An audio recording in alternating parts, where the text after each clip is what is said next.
My name is Mark, originally from Los Angeles, California, but I've kind of moved around and, lived in quite a few places. So I'm really familiar with Southern Cal.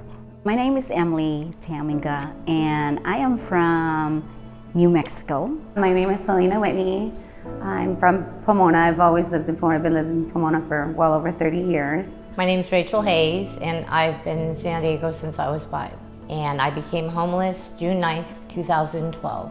I love growing up in San Diego. I was heavy into the music scene since high school. Big hair bands, 80s, 90s grunge bands. I graduated high school, I had jobs, I've worked. I never thought, if someone would have told me 15 years ago before 2012, June 9th, 2012, you will be homeless, I would have told them there's no way. I was born in the Philippines. I got adopted, so that's how I came to New Mexico.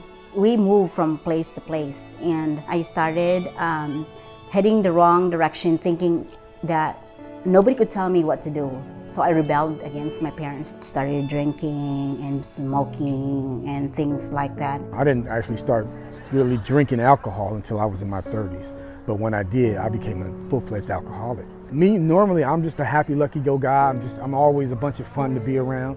But that started to dissipate because I started leaning on other people to bring me joy and peace. And I was not looking on the inner being that I'm supposed to be, And so it started causing sadness and depression. Having to fight that along with a drug addiction or an alcohol addiction, it's a totally compounded problem. My mother died as soon as I got out of high school, and my father didn't really know much of how to sustain a household, so my older sister had to jump in and basically help with paying the rent. It was a real struggle. It was a very unhealthy environment. I knew I had to do something drastic to get out of it. I ended up going into a motel for 2 weeks. My daughter was 4 years old. My mental health kept declining through this. A lot of times suicidal thoughts of just kind of like, where am I gonna end up? Bouncing from one place to place, I lost everything. I walk out of places with just clothes on my back, and that's it. And my kids along with me, tagging along with me. If I could just write down everything in a piece of paper and write down the roads and the real trips that I can't talk, and for people to just read and listen. I wouldn't even know where to begin, because my life was just full of trauma, full of darkness, full of regrets.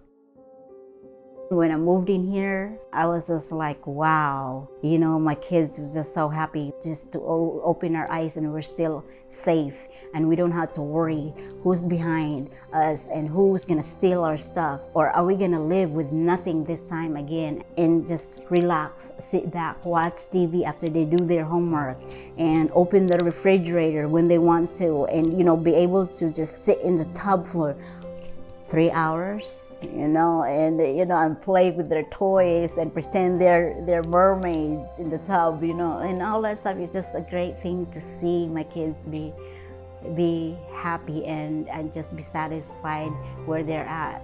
I'm finally here. I moved in September 1st.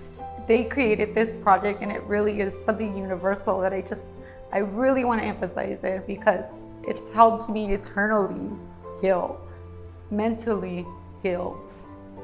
It helps me better bond with my daughter. She has her own room. This has really shifted and changed my life forever.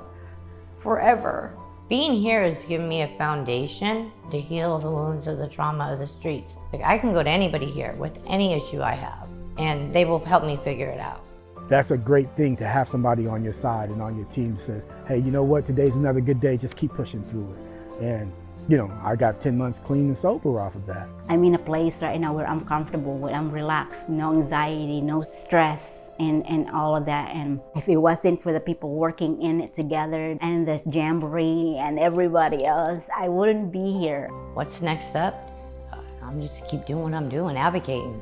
And eventually, 2026, I want to run city council.